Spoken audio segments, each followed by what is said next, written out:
Chapter 1. Chuck Schumer's Deal with the Devil. Unfortunately for Schumer, secrets in Washington, D.C. were like sandcastles at high tide, fragile, fleeting, and inevitably swept away. A junior staffer, eager to impress, overheard snippets of the conversation and, fueled by a mixture of gossip and ambition, shared the information with a few trusted colleagues. But in Washington, trust was a currency that quickly devalued. The whispers spread, carried on the humid air of backroom meetings and late-night strategy sessions, slipping through the cracks of official channels until they reached the ears of someone loyal to Musk. Within days, Elon Musk was requesting a meeting in the Oval Office. His arrival at the White House was devoid of his usual bravado. Gone was the eccentric tech billionaire persona, replaced by a steely resolve that suggested he was ready for battle. President Trump, sensing the gravity of the situation, had already assembled his inner circle. Stephen Miller, the sharp-tongued deputy White House chief of staff, whose ideological fervor made him one of Trump's most aggressive enforcers.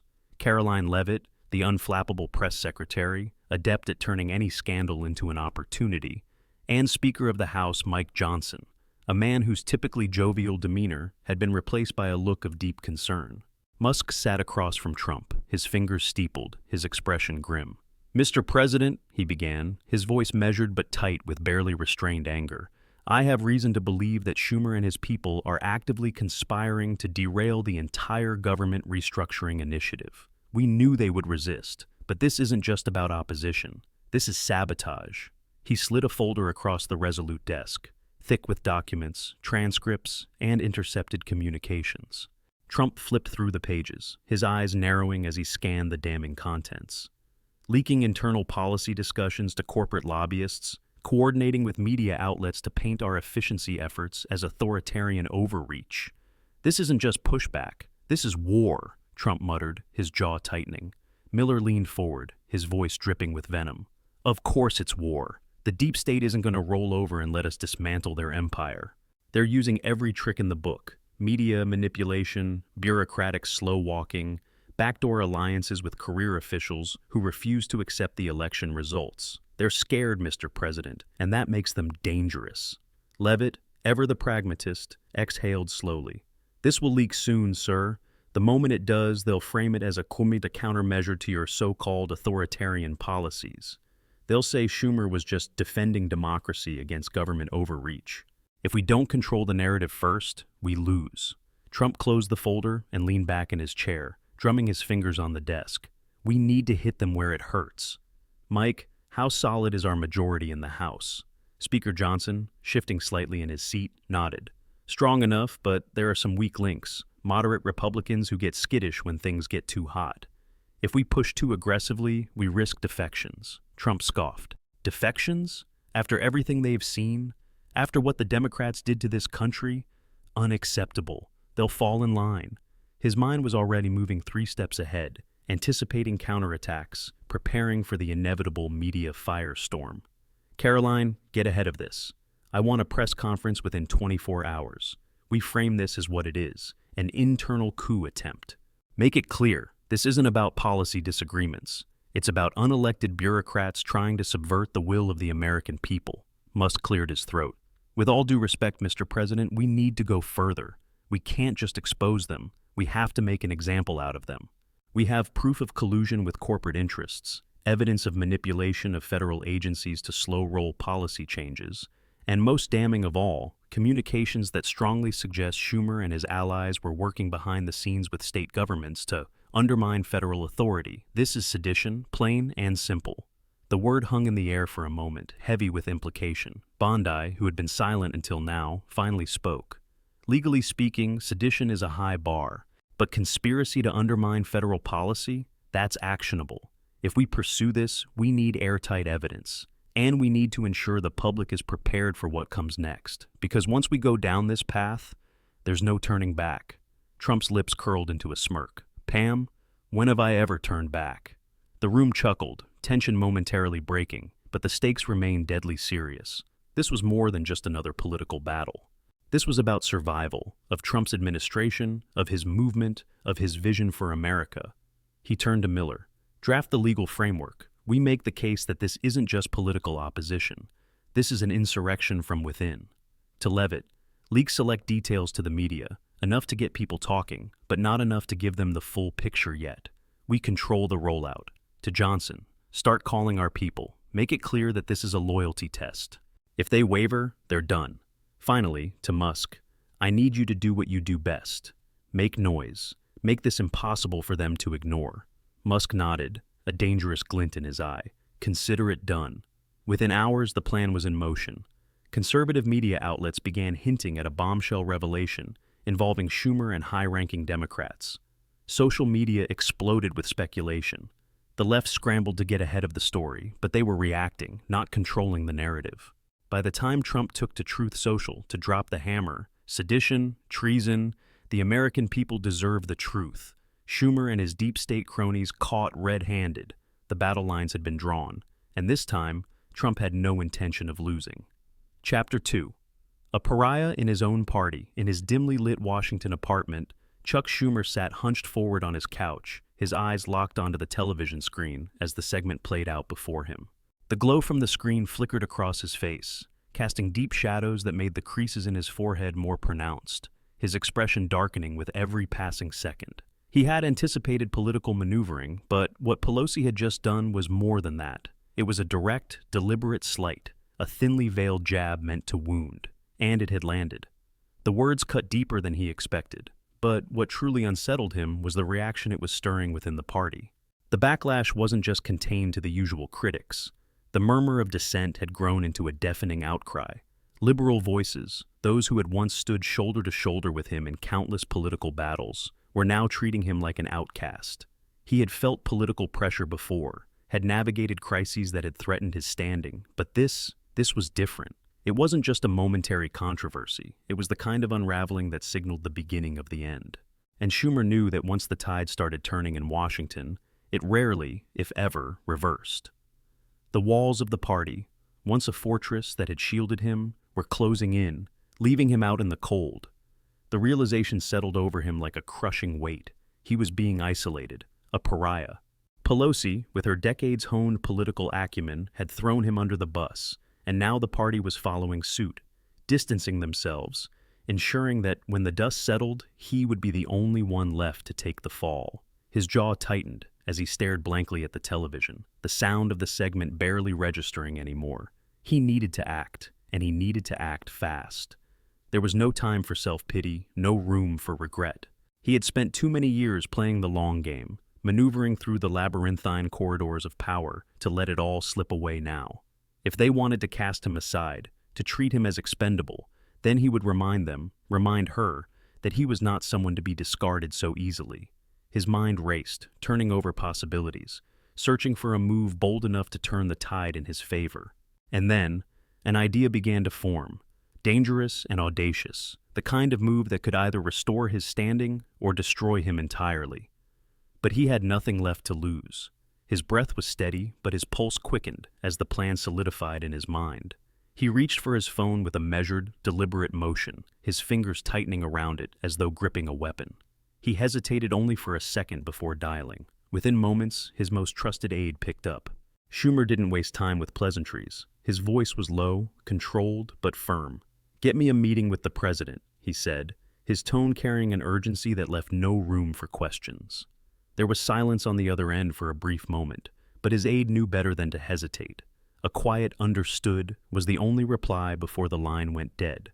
Schumer exhaled slowly, setting the phone down, his gaze still locked on the screen, though he no longer saw what was playing. He had made his decision. There was no turning back now. Hours later, he found himself seated in the Oval Office, the room exuding the weight of history, the air thick with unspoken tension. The president sat across from him, his expression unreadable, his fingers steepled as he regarded Schumer with the practiced patience of a man who had learned to listen without revealing his own thoughts. The animosity between them was an ever-present undercurrent, the result of years of political clashes and power struggles. But for now, Schumer needed to set that aside. He had come here with a purpose. He leaned forward, swallowing his pride, and spoke with measured precision. What he was about to offer was not something done lightly. It was the kind of play that reshaped alliances, altered power dynamics, and left a trail of destruction in its wake. But he was past the point of second-guessing. He laid it out carefully, methodically. Information, Not just whispers or speculation, but meticulously collected evidence spanning decades. Documents, financial records, carefully compiled reports that told a damning story. It was a dossier unlike any other, a political time bomb waiting to be detonated. At its core was a name that carried weight in every corner of Washington: Nancy Pelosi, the Speaker of the House, the figure who had positioned herself as the moral compass of the Democratic Party, the very person who had orchestrated his downfall. And now he was prepared to return the favor.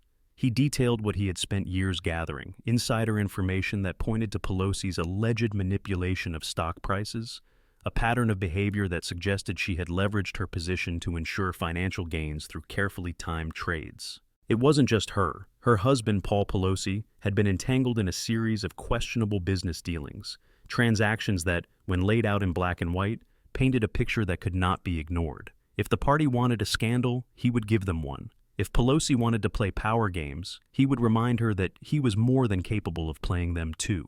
He watched the president's reaction carefully, searching for a tell, a flicker of interest, of consideration. The room was silent for a long moment, the weight of his words settling between them. Schumer knew that this wasn't just about revenge. This was about survival. He had been cast aside, but he wasn't willing to disappear quietly. If he was going down, he would not go alone. Chapter 3. Trump, initially skeptical, leaned forward as Schumer spoke. His eyes narrowing as he absorbed the weight of the information being presented to him. For all his bluster, Trump was a man who recognized leverage when he saw it, and what Schumer was offering was nothing short of a political goldmine. He remained silent for a moment, his fingers tapping rhythmically against the resolute desk, processing the implications. Pelosi had long been a thorn in his side, a master tactician who had orchestrated countless political setbacks for him. But now, here was Schumer, one of her own, delivering a knife straight to her back. It was a rare moment of political irony, and Trump savored it.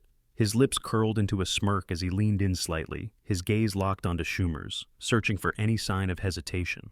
"You're willing to do this, Chuck?" he finally asked, his voice measured but laced with an unmistakable edge of excitement. He wanted to hear Schumer say it, to confirm that he was truly prepared to turn on one of the most powerful figures in the Democratic Party.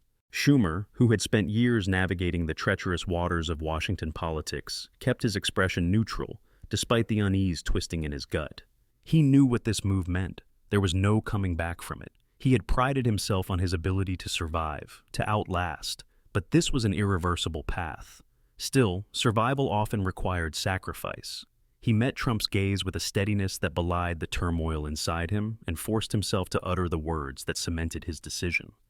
"The good of the country is what matters," he said, the lie rolling off his tongue with practiced ease, though it tasted like ash in his mouth. He hesitated for only a fraction of a second before adding, "Former Speaker Pelosi has become a liability." The words hung in the air between them, thick with implication. Schumer didn't need to elaborate. Trump understood exactly what he was saying. Pelosi, the supposed pillar of integrity within the Democratic Party, the relentless adversary who had built her career on positioning herself as the guardian of democracy, was now vulnerable, exposed, a liability to be eliminated.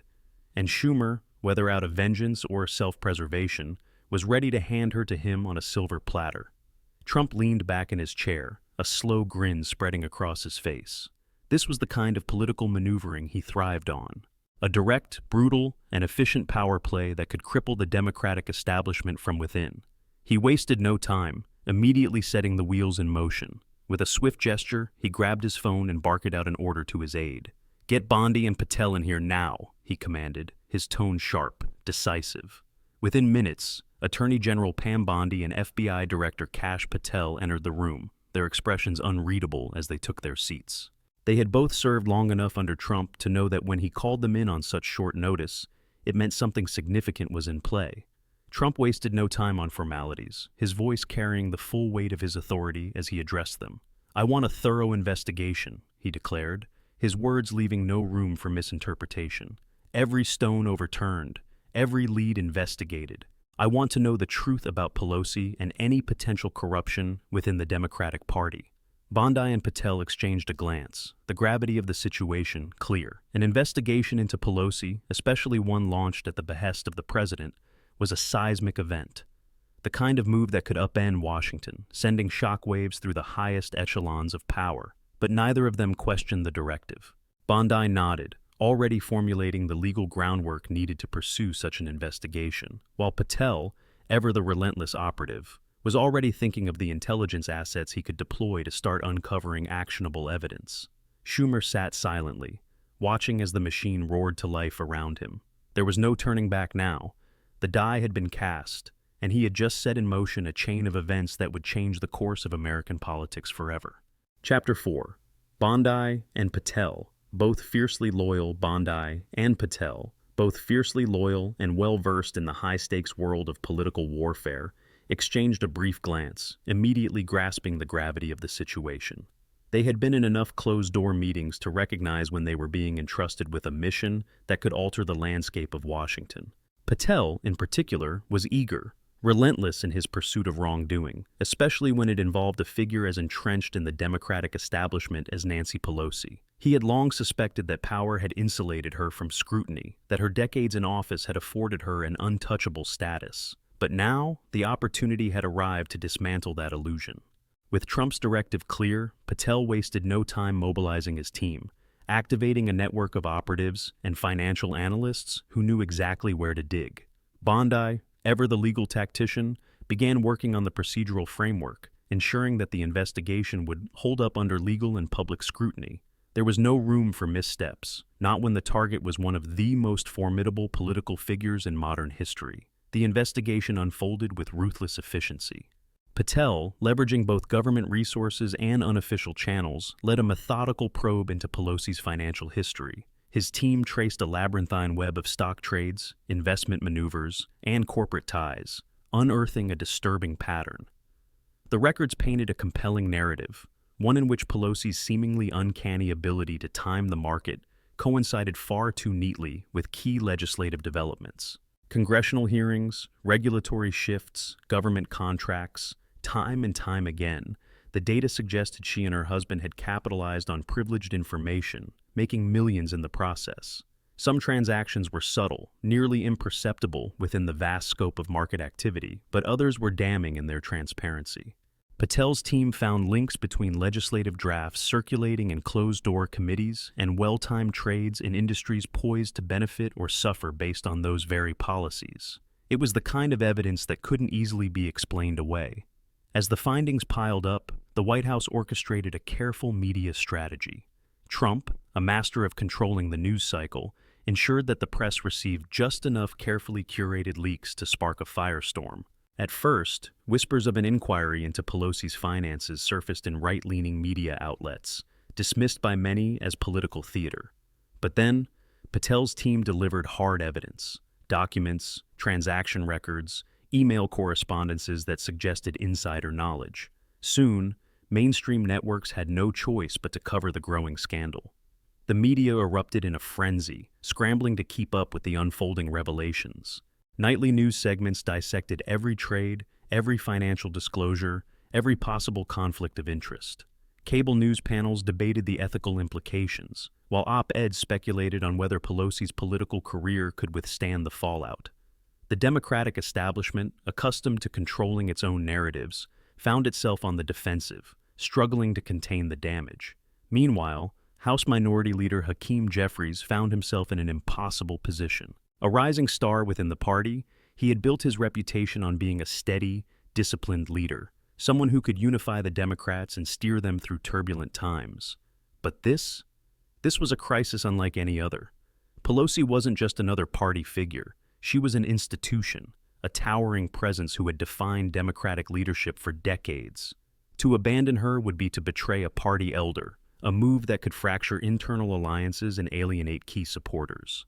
But to defend her in the face of mounting evidence was equally perilous. The country was watching, the media was relentless, and any misstep could cost the Democrats dearly, not just in the immediate term, but in the broader fight for public trust. Jeffrey spent countless hours in closed-door meetings, strategizing with advisors, consulting with party leaders, trying to gauge the full scope of the damage. Some within his circle urged him to stand by Pelosi, to weather the storm, and paint the investigation as a politically motivated smear campaign. Others, particularly the younger and more progressive members of the party, saw this as an opportunity to turn the page, to rid the Democratic leadership of the old guard, and present a cleaner, more ethical image to voters. The internal divide was growing, and Jeffries knew that whatever decision he made would define his leadership. He had to balance loyalty with pragmatism, conviction with survival. As he stood at the podium for an impromptu press conference, the cameras flashing, the reporters shouting questions, he took a deep breath. He knew that the next words out of his mouth would set the course for the Democratic Party's future, and his own. Chapter 5. Witch Hunt, a partisan attack orchestrated by Trump and his allies. Nancy Pelosi, defiant as ever, stood her ground amidst the firestorm of controversy, refusing to bend under the weight of the accusations. She had faced political adversity before, weathered scandals, endured relentless opposition attacks, and emerged victorious. To her, this was nothing more than another manufactured crisis, a witch hunt orchestrated by Trump and his allies, designed to dismantle her legacy and tarnish the Democratic Party's standing ahead of the next election cycle. Her public statements were forceful, unwavering. She denounced the investigation as a blatant abuse of power, a politically motivated charade meant to shift attention away from the corruption within the Trump administration itself.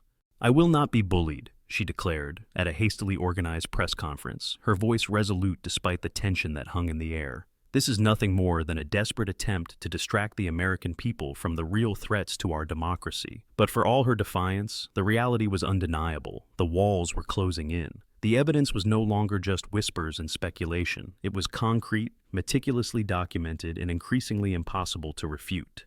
Behind closed doors, the fractures within her party were becoming more pronounced. Once an unshakable pillar of Democratic leadership, Pelosi now found herself abandoned by some of her most trusted allies. The party's rising progressive wing, already wary of her entrenched establishment ties, saw an opportunity to push for new leadership. Moderates, fearful of electoral fallout, distanced themselves, unwilling to risk their own political careers defending what was quickly becoming indefensible. Even those who had long been staunch Pelosi loyalists hesitated, uncertain whether they could afford to go down with her. Hakeem Jeffries, caught in the crossfire, did his best to project unity, but the cracks were impossible to ignore. Democratic strategists scrambled to control the narrative, but with each passing day the story spiraled further out of their grasp. Public opinion polls showed a precipitous decline in Pelosi's favorability ratings, and donors, always attuned to the shifting winds of Washington, began redirecting their financial support elsewhere. The climax arrived in a moment that would define the scandal, a nationally televised press conference, one that would seal Pelosi's fate in the court of public opinion. The scene was set with unmistakable gravity. Attorney General Pam Bondi stood at the podium, flanked by President Trump on one side and FBI Director Kash Patel on the other. The American flag loomed behind them, a silent but potent symbol of the magnitude of what was about to unfold. The room was packed with journalists, their pens poised, cameras flashing as millions across the nation watched from their homes. Bondi, known for her precision and unflinching demeanor, wasted no time in delivering the blow. "After an exhaustive investigation, we have uncovered clear and irrefutable evidence of financial misconduct and abuse of power by former Speaker of the House, Nancy Pelosi," she stated, her voice echoing through the room. She laid it all out: the illicit stock trades, the conveniently timed investments, the back-channel dealings that pointed to a pattern of corruption spanning years. Screens behind her displayed damning documents, financial records, transaction timelines, even email correspondences that suggested Pelosi and her husband had knowingly leveraged privileged information for personal gain. The weight of the evidence was overwhelming, leaving little room for plausible deniability. Trump, never one to let an opportunity slip, stepped forward, his expression one of controlled triumph. "This is about accountability," he declared, his voice carrying the full force of his political persona. "No one is above the law, not even the most powerful Democrats in Washington. This is just the beginning of cleaning up the corruption that has plagued our government for far too long." The words, though predictably polarizing, landed with undeniable impact. The media frenzy intensified. Legal analysts dissected every angle of the case. Pundits debated whether Pelosi could survive the scandal, and Democratic leaders scrambled to issue statements that balanced caution with damage control. But in the end, the tide was too strong. With mounting pressure from within her own party, intensifying legal scrutiny, and the growing realization that her decades-long career was now overshadowed by scandal, Pelosi had little choice. In a carefully crafted address, broadcast from her San Francisco home, she announced her resignation. "It has been my greatest honor to serve this country," she said, her voice measured, though the exhaustion behind her eyes was unmistakable. "But I will not allow baseless attacks to distract from the important work that lies ahead for the American people. Therefore, effective immediately, I am stepping down from my position." And there was no admission of guilt, no direct acknowledgement of the charges against her, only the calculated rhetoric of a seasoned politician exiting the stage on her own terms. The aftershocks of the scandal rippled through Washington. The Democratic Party, reeling from the revelation, was forced into a period of deep introspection. The old guard, long dominant in the party's leadership, faced an uprising from within. Progressives pushed for a clean break from the past, moderates sought stability, and strategists worried about the long-term consequences for upcoming elections. Trust in the party had been shaken, and rebuilding it would take time. Pelosi's resignation marked not just the fall of an individual leader, but the beginning of a broader reckoning, one that would test the very foundations of the Democratic establishment. Meanwhile, Trump and his allies basked in what they framed as a monumental victory. The scandal became a rallying cry for his supporters, proof, they argued, of the deep-rooted corruption he had long promised to expose. The political battlefield had shifted, and the consequences of this moment would reverberate for years to come. Whether justice had truly prevailed, or whether this was merely another chapter in Washington's endless war of power and retribution, was a matter of perspective. But one thing was undeniable: the era of Nancy Pelosi had come to an end. Chapter 6. Schumer had been useful. Chuck Schumer, despite his instrumental role in exposing one of the biggest political scandals in recent history, found himself alone, adrift in the very political landscape he had spent decades mastering. He had played a dangerous game, navigating the razor's edge between self-preservation and betrayal, but in the end, the consequences were unforgiving.